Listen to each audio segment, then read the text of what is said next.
Imagine standing in the Sistine Chapel gazing up at Michelangelo's masterpiece on the ceiling. The figures seem to breathe, stretch, and almost step off the plaster into the real world. What made this possible? How did the high Renaissance artists achieve such a flawless fusion between humanity and nature? This was a period where art reached new heights, a time of perfect harmony, where the human form and the natural world were depicted with stunning realism and grace. The high Renaissance wasn't just an artistic revolution. It was a profound exploration of beauty, proportion, and perspective. In this video, we'll explore how these artists unlocked the secrets of harmony, capturing both the divine and the natural in ways that still astonish us today. The High Renaissance, which flourished between the late 15th and early 16th centuries, saw artists striving for ideal beauty and perfect balance. This was an era dominated by visionaries like Leonardo da Vinci, Michelangelo, and Raphael. For these artists, painting and sculpture weren't just about creating images. They were about understanding the very nature of reality. They studied the world meticulously, believing that by understanding the physical, they could touch the divine. But what set their work apart? One of the key principles was perspective. Linear perspective, a technique perfected during the Renaissance, allowed artists to create the illusion of depth on a flat surface. Take, for example, Leonardo da Vinci's The Last Supper. The converging lines lead your eyes to the vanishing point, directly at Christ's head, creating a sense of three-dimensional space. This wasn't just a technical achievement. It made the human figures seem part of a real, believable world. Perspective brought humanity and nature together on canvas. The high Renaissance artists were obsessed with understanding the human body. They dissected cadavers, sketched muscles, and studied bones to achieve anatomical accuracy. Leonardo's famous Vitruvian Man is a testament to this obsession. Based on the writings of the ancient Roman architect Vitruvius, this drawing shows a man with perfect proportions, fitting within a circle and a square. For Leonardo and his peers, mastering anatomy wasn't just about realism. It was about uncovering the universal harmony that linked the human body to the natural world. Michelangelo took this understanding to dramatic heights. His sculpture of David captures the ideal male form, poised with a blend of tension and serenity. The muscles are finely detailed, the veins subtly bulging, as if blood pulses beneath the marble surface. This wasn't just a statue, it was a celebration of the human form, reflecting the belief that humans, crafted by divine hands, were the pinnacle of nature's design. Proportion was the guiding star of high Renaissance art. These artists believed that beauty lay in the right balance of parts, a concept rooted in ancient Greek and Roman ideals.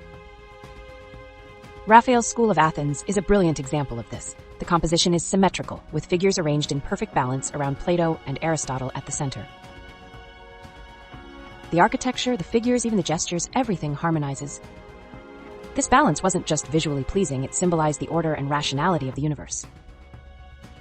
Raphael's figures, with their idealized beauty and graceful poses, epitomized the Renaissance belief that humanity was in sync with the natural world. His portraits radiate serenity and perfection, as if he distilled the very essence of human dignity and grace. Proportion wasn't just a mathematical principle. It was a philosophy that brought humans and nature into perfect alignment. The high Renaissance artists didn't just aim for technical perfection. They aimed to capture divine beauty through realistic forms. This idea is perhaps best seen in Michelangelo's fresco, The Creation of Adam. God and Adam reach toward each other, their fingertips almost touching. Adam's muscular form is realistic yet idealized. The image captures a transcendent moment of divine human connection. Leonardo's Mona Lisa takes a subtler approach. Her face is rendered with exquisite detail, yet she possesses an enigmatic quality, as if her expression contains secrets beyond the material world. Leonardo's mastery of sfumato, soft shading, gave her face a lifelike, almost ethereal glow. He fused realism with mystery, suggesting that within every human face lies a touch of the divine. In the high Renaissance, nature wasn't just a backdrop. It was a partner in the artistic process. Artists like Leonardo da Vinci saw nature as a teacher. His notebooks are filled with sketches of plants, animals, and landscapes, revealing a mind deeply engaged with the natural world. He understood that to depict humans accurately, one must understand the environment they inhabit. In The Virgin of the Rocks, Leonardo integrates the figures of the Virgin Mary and baby Jesus seamlessly into a rocky natural landscape. The shadows, the light, the plants, everything feels interconnected. The natural world enhances the human subjects, creating a scene that feels both real and sacred. This harmony between humans and nature reflected a Renaissance worldview where everything in creation was interconnected and purposeful. For high Renaissance artists, achieving harmony in art was a way of reflecting the harmony of the cosmos. They believed that the universe operated according to divine proportions and that art should mirror this order. This is why their works feel so complete, so balanced. They weren't just creating pictures, they were creating microcosms of universal harmony. Take Raphael's Madonna of the Goldfinch. The composition is carefully balanced, the figures arranged in a gentle triangle. The harmony of the figures reflects a deeper cosmic order. The goldfinch, a symbol of Christ's future sacrifice, ties the human and divine elements together. Every detail is purposeful, reflecting a belief that beauty and order go hand in hand.